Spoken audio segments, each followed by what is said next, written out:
but not looking at it as like, this is how we're going to absolutely, get more listeners is by posting a lot about the show, because the people who read the post and are interested in the post are people who already listen. So, that's what that social media is for, is building that community up. Absolutely, for sure. And just obviously, you can't really not talk about it, but just as far as being a podcast educator, how do you think AI will affect podcasting? I mean, really can't have a discussion without talking about that. So what are your thoughts on AI and podcasting together? I love AI. I use a couple tools that I can, take articles, convert them into a podcast, and, make those available for companies, for their websites to help out with SEO and a number of things.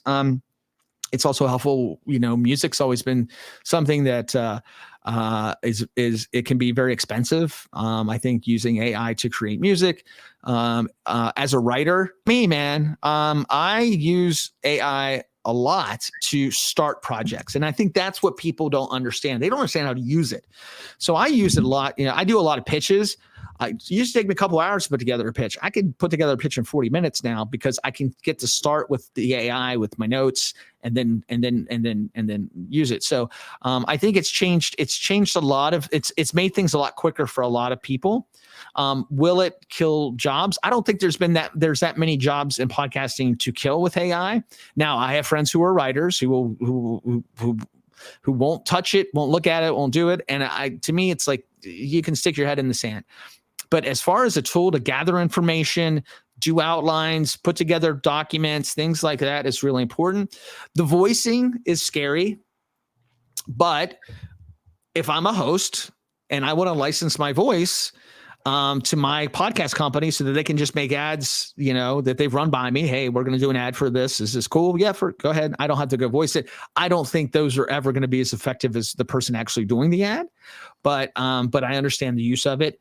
I think when we get where the problem is we really don't know who owns the copyright to this stuff. So if you write something on AI, it's still very gray area. Any kind of new industry like that, you don't know when they're going to put in, like what standards are going to put in. And also, the problem with standards being put into stuff like AI is most people don't understand it enough to create the standards. When Congress talks about AI, it's hilarious. I mean, a lot of these guys barely know how to copy and paste on a Word document, more or less understand the complexities of what AI is and what it isn't. I think there's a lot. It's for the average podcaster, their life is already being changed by AI, whether they know it or not. They're using things like Descript. They're using tools that can help them write, help them edit, help them do music, help them promote, automate a lot of posts, things like that. That helps me be better at what I do. If I'm a solo show and and my network is I've worn every hat I wear all the hats often. I can't afford somebody to spend 7 hours a week on social media for one show. I can afford an hour, and they can do so much with AI that we've got a week of content. I mean, and that's just reality. Like, would I rather pay somebody full time to do all that? Sure. And I would if I was making that money to do that. But the reality is most of us aren't. We're not making enough money to hire a writer, hire a music designer, hire all this stuff. And the people who are complaining the most about it are folks who are already doing really well making those things for companies that will probably not use AI as much. But we'll see. I mean, everybody's put a stake in the sand pretty much as far as investing in AI companies. So we'll see. It is. There's a lot of, I get in a lot of, I don't want to say debates, but also, I guess they would be debates with folks in the industry about AI. And, I think that's one thing that we're tackling this year big with the Podcast Academy is we're going to do a lot of education about AI and where it's going and what it's doing for our industry and what it's not, and what it's hurting in the industry. And and when it comes to that stuff, that's when it's good to have people who know more than, I'm always a believer that I surround myself with people smarter than me. And there are people that know much more about this stuff than I do. I just know how I use it. Absolutely.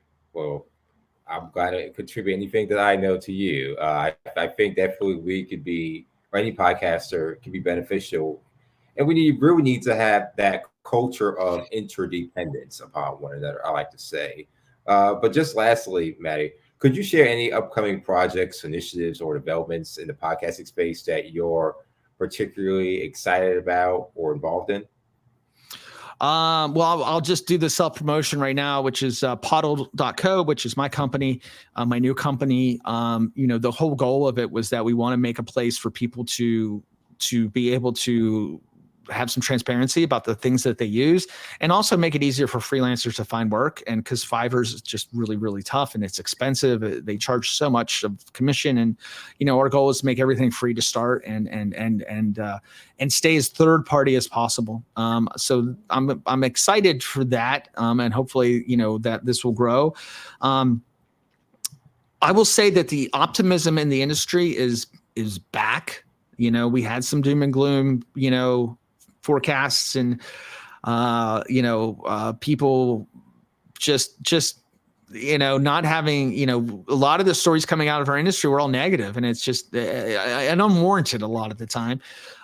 This last podcast movement was extremely upbeat and excited, and I'm seeing a lot of the bigger companies starting to really think about and investing in smaller show content, but again, that more niche content. And I'm seeing, that's really where I'm seeing people make money, as far as focusing on a niche industry, owning it. And then, a friend of mine has a horse racing network that he sold for millions of dollars. And you're like, horse racing? Yes. They were the only podcast about horse racing. So if you made anything for horse racing, you advertised on those podcasts. So that's where I see people making money as far as as far as the smaller shows go, and that's a good thing. But at the end of the day, man, if you're having fun doing this, I think now we've shaken out a lot of the people who were just jumping in because they saw dollar signs. And now, people that do this do it because they love it. And I, and I'm seeing them making money too. We're making more money from programmatic ads. We're seeing more advertising money coming in to smaller shows. So, and there's a lot more advertising companies who are focusing on different markets and smaller markets and helping people sell those shows. So, it's all good. Absolutely. Well, as we wrap up this captivating conversation with Matty Style, I'm reminded of the profound impact one individual can have on an entire industry. Matty's journey from podcast producer to industry luminary is a testament to his relentless pursuit of excellence and his unwavering commitment to elevating the podcast medium. So from his pioneering work at Jam Street Media to his invaluable contributions as an educator and mentor, Matty has left an indelible mark on the world of podcasting. His passion for storytelling, dedication to fostering talent, and relentless pursuit of innovation serves as an inspiration to us all, myself included. As we look to the future of podcasting, it's clear that Matty Stout will continue to be at the forefront of shaping its evolution, whether it's via groundbreaking productions, his visionary leadership, or his tireless advocacy for industry standards. Matty's influence will be felt for generations to come, I feel. So on behalf of Clay's Council and our audience, I want to extend our heartfelt gratitude to Matty for sharing his wisdom, his insights, and his passion with us today. So Matty, thank you for your unwavering dedication to the art and craft of podcasting. We can't wait to see what the future holds under your visionary leadership.